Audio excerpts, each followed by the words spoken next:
കേരളത്തിൽ നിന്നുള്ള രാജ്യസഭാ സീറ്റുകളിലെ ഫലം വന്നിട്ടുണ്ട്. ജോസ് കെ മാണി, പി സുനീർ, ഹാരിസ് ബീരാൻ എന്നിവരാണ് തെരഞ്ഞെടുക്കപ്പെട്ടത്. ഒഴിവ് വന്ന 3 സീറ്റുകളിൽ 3 പേർ മാത്രമാണ് നാമനിർദ്ദേശ പത്രിക സമർപ്പിച്ചത്. കൂടുതൽ പേർ നാമനിർദ്ദേശ പത്രിക സമർപ്പിക്കാത്ത സാഹചര്യത്തിൽ മത്സരം ഒഴിവാവുകയായിരുന്നു. ആർ റോഷിപാൽ നമുക്കൊപ്പം ചേരുന്നു തത്സമയം.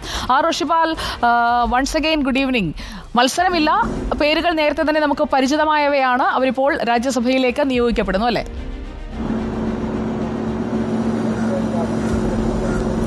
സുജയ, ഇതേ ഒരു സാഹചര്യം വരുമെന്ന് നമ്മൾ നേരത്തെ തന്നെ കണക്കൂട്ടിയതാണ്. കാരണം UDF-ഉം LDF-ഉം അവർക്ക് ലഭിക്കാൻ സാധ്യതയുള്ള സീറ്റുകളിൽ മാത്രമാണ് നാമനിർദ്ദേശ പത്രിക സമർപ്പിച്ചത്.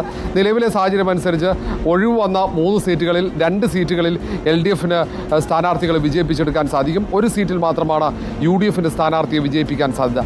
അതുകൊണ്ട് തന്നെ അവർ ഒരു പരസ്പര ധാരണയിൽ 3 പേർ മാത്രം, അതിൽ 2 LDF സ്ഥാനാർത്ഥികളും ഒരു UDF സ്ഥാനാർത്ഥിയും നാമനിർദ്ദേശ പത്രിക സമർപ്പിച്ചു. അവസാന ദിവസവും സൂക്ഷ്മ പരിശോധനയും കഴിഞ്ഞപ്പോൾ 3 പേർ മാത്രമേ ഉണ്ടായിരുന്നുള്ളൂ. വരണാധികാരി ഈ 3 പേരെയും വിജയികളായി പ്രഖ്യാപിച്ചു കഴിഞ്ഞു. മുസ്ലിം ലീഗിൻ്റെ ഹാരിസ് ബീരാൻ, ഒപ്പം LDF-ൽ നിന്നും ജോസ് കെ മാണി, കേരള കോൺഗ്രസ്, CPI നിന്നും പി സുനീർ എന്നിവരാണ് ഇപ്പോൾ രാജ്യസഭാ അംഗങ്ങളായി തെരഞ്ഞെടുക്കപ്പെട്ടിരിക്കുന്നത്.